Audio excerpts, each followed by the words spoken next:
அந்த சமூக வலைத்தளங்களில் பிரபலங்களாக வலம் வரும் யூடியூப் மற்றும் இன்ஸ்டாகிராம் இன்ஃப்ளூயன்சர்கள் இன்று அரசியல்வாதிகளாக மாறிக்கொண்டிருக்கிறார்கள். நாம் எந்த மாதிரியான கூட்டத்தில் சிக்கியிருக்கிறோம் என்பதை நாம் உணர வேண்டும். இது நம் தலைமுறையையும் அடுத்த தலைமுறையையும் எப்படி காவு வாங்கப் போகிறது என்பதை இந்த உரையில் ஆராய்வோம். ஒரு காலத்தில், ஏன் இன்றும் கூட, நாம் என்ன செய்ய வேண்டும் என்பதை தீர்மானிக்கும் சக்தியாக ஊடகங்கள் தான் இருக்கின்றன.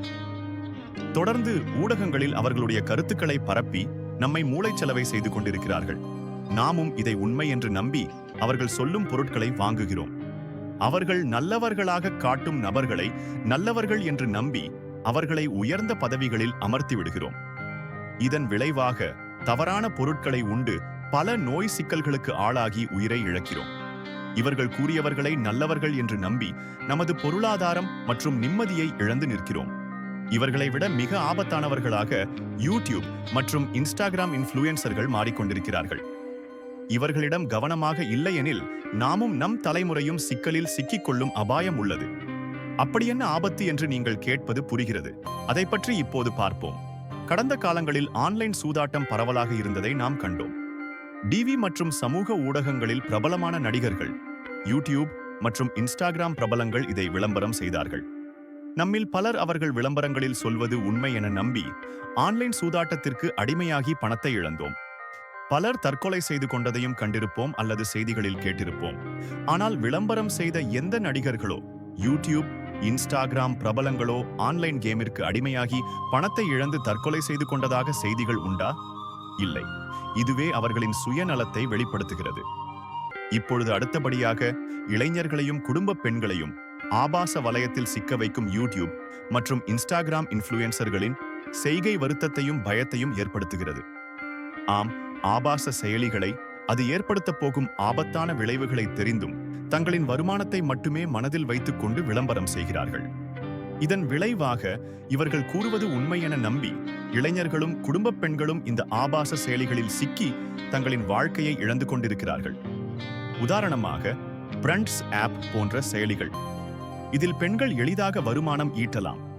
ஆண்கள் அந்த செயலியில் வருமானம் ஈட்ட முடியாது. ஆனால் தங்கள் விரும்பும், அதாவது செயலியில் உள்ள பெண்களுடன் நண்பர்களாகலாம். அவர்களுடன் அவர்கள் விரும்பியபடி ஆன்லைன் சாட் செய்யலாம். அந்தரங்களை பகிர்ந்து கொள்ளலாம். இதில் வேடிக்கை என்னவெனில், இதில் பெரும்பாலும் திருமணமான குடும்ப பெண்கள் ஈடுபடுகிறார்கள். அது மட்டுமல்ல, அவர்களின் கணவர்களின் ஆதரவோடும் இதை செய்கிறார்களாம். இது சமூகத்தில் ஏற்படுத்தும் விளைவுகள் மிகவும் ஆபத்தானவை. இந்த செயலிகளின் முக்கிய நோக்கம் நீங்கள் செயலியில் அதிக நேரம் ஆன்லைனில் இருக்க வேண்டும் என்பதுதான். அதற்காகவே உங்களை ஒரு பொறியில் சிக்க வைப்பார்கள். முதலில் இலவசமாக பேச முடியும் என்று தோன்றும்.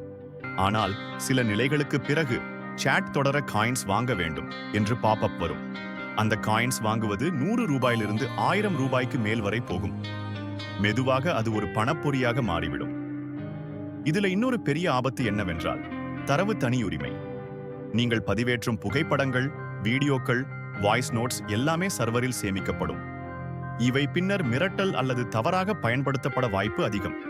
அதுவும் நெருக்கமான சாட்கள் நடந்தால் ஸ்கிரீன் ரெக்கார்ட் செய்து பின்னாடி அதை பயன்படுத்தி பயமுறுத்துவார்கள். பணம் அனுப்பவில்லை என்றால் உறவினர்களுக்கு சமூக ஊடகங்களில் லீக் செய்வோம் என்று மிரட்டுவார்கள்.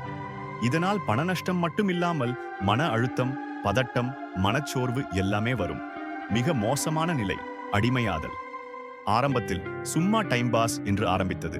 பின்னர் ஒரு மெய்நிகர் அடிமையாதலாக மாறி நிஜ வாழ்க்கையில் நண்பர்கள், குடும்பம், படிப்பு, வேலை எல்லாவற்றையும் புறக்கணிக்க ஆரம்பிப்பீர்கள். மோசடி அல்லது மிரட்டலாக முடிந்தால் மிக மோசமான நிலையில் சட்ட சிக்கல்கள் கூட வரலாம். காரணம், சில செயலிகள் ஸ்பேம் அல்லது வயது வந்தோருக்கான உள்ளடக்கத்திற்கு தவறாக பயன்படுத்தப்படுகின்றன. பெரும்பாலும் இந்த ஆபத்தான செயலிகளை விளம்பரம் செய்வது இன்ஸ்டாகிராம் மற்றும் யூடியூப் பிரபல ஜோடிகள்தான். அடுத்த கட்டமாக அரசியல்வாதிகளுக்கு ஆதரவாக விளம்பரம் செய்து நம் எதிர்காலத்தை கேள்விக்குறியாக்க கிளம்பிவிட்டார்கள். அதற்கு சமீபத்திய உதாரணம் ஈரோட்டில் ஒரு தரமான சம்பவம்.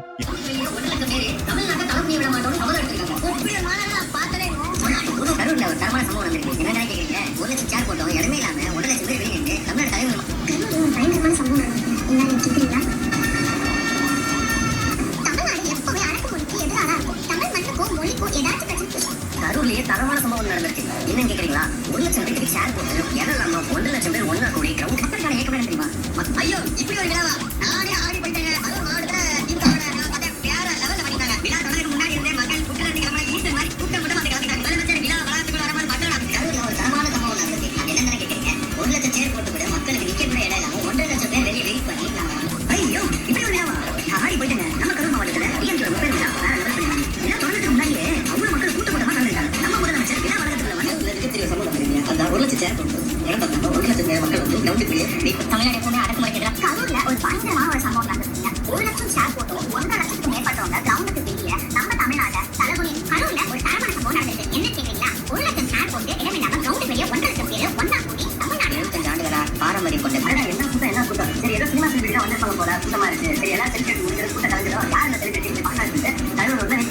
வெயிட்டிங்க வெளியாகிற மாதிரி அவ்வளவு மக்கள் கூட்டம். சரி, அந்த ரோட்ல அந்த மக்கள் கூட்டத்தை பார்த்து நானும் முட்டி முட்டி அந்த கூட்டத்துக்கு போய் எப்படியோ போயிட்டேன். நான் அந்த போய் பார்த்ததுக்கு அப்புறம் தான் தெரியுது அங்க என்ன செலிபிரிட்டி வேற யாருமே இல்லை. தமிழ்நாடு முதலமைச்சர் அந்த கூட்டம் எடுக்கிறது பாத்தீங்கன்னா திமுக 30 அவ்வளவு பேர். நம்ம தமிழ்நாடு எப்படி ஒரு தரமான சம்பவம் ஒன்று நடந்திருக்கு. என்னன்னு கேட்டீங்க, 1 லட்சம் பேர் உட்கார சேர் போட்டு இடம் நம்ம கிரவுண்ட் தெரியல. 1 லட்சம் பேர் ஒன்று சேர்ந்து தமிழ்நாட்டு மக்களுக்காக கேட்க மாட்டேன்.